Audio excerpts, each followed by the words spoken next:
It's not uncommon that my level of honesty will leave some of you uncomfortable.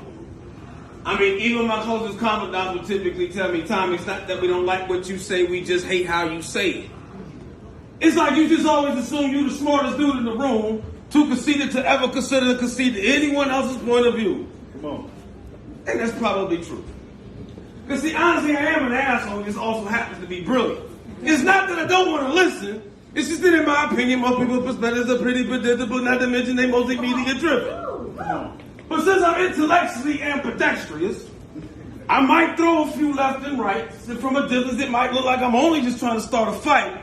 But my true intention is just to see if some of these people are actually capable of defending their position. Because see, that's exactly what you're supposed to do when you're the smartest dude in the room. See, what you call a heated debate, I just call something to do. But one thing you never see me do is take a media circuit serious. Especially when you consider today's society, the average American citizen gets most of his opinions and points of view from the memes in his Facebook news feed or the 24-hour perpetual outrage machine, cable news. Media corporations' primary motivation is not to inform you, but to confuse you with manufactured outrage, sensationalized headlines, and a big gulp of cult of personality. And this is why you cannot take a media circuit serious. Especially when you consider the MSNBC, might as well be TMZ. See, P.T. Barnum once said, a sucker is born every minute, and Fox News is the proof. Sean Hannity, Don Lemon, same clown, different suit.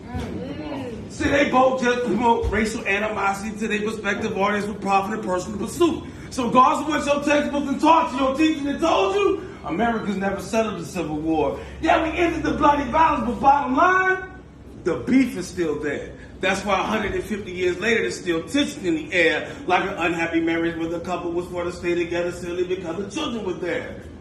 But if you sit back and do an objective analysis of the American social fabric, you see that the racial dynamics have shifted very little. I mean, to this day, you still got white liberals, white bigots, white guilt, and white privilege. Come on. And an educated black middle class that struggles with racial identity. Because see, without that attachment to middle passage and Jim Crow, you don't got much in common with the common Negro now, mother. And for that, you feel guilty. So to connect with your people, you buy into the narrative that America's still 1960 Mississippi.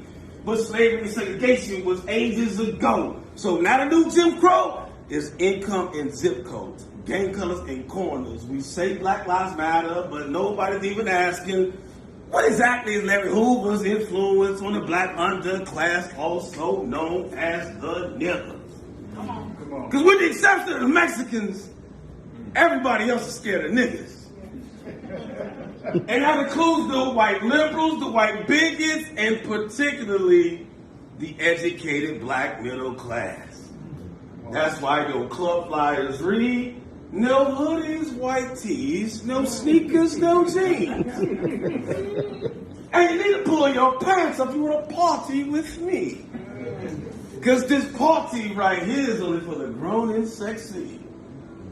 Until a nigga gets shot by the cops, not a boozy nigga want to rock a hoodie to the march. And that's right when the white liberal white guilt kicks in, because they don't want to be connected to the white bigots, and the white bigots don't admit white privilege. That's because half just po white trash, which means you're nothing more than just niggas with privilege. And the media's right there to exploit all that tension. Because in the age of the internet, news has to be entertaining in order to hold your attention. I mean, we could take this all the way back to the case of the state versus O.J. Simpson. Not to rehash the fact that his guilt or his innocence, just point out this thing that they call the trial of the century was actually just the precursor to the modern media circus. That's when they started giving you 24-hour coverage of soap opera plots and public opinion lynchings. Plenty of pretty white women dead or missing, or black man against the system. So whether it's Natalie Holloway or Hands Up, Don't Shoot, it's the exact same circus, just different elephant in the room. Now I know my perspective might ruffle a few feathers and make some of you uncomfortable. And that's not uncommon. Because I've been pissing people off my poetry since I made poetry my priority. See, what you have just witnessed is 10,000 hours of rehearsal and research, because it's actually nothing worse than an asshole who's an expert. Because see, I'm somewhere in between Sean Carter and George Carlin. Never received no honorary doctorate, honor my ability to piss some people off, but talking shit is my gift, so I share it with you. Because that's exactly what you're supposed to do when you're the smartest dude in the room. Come on, man.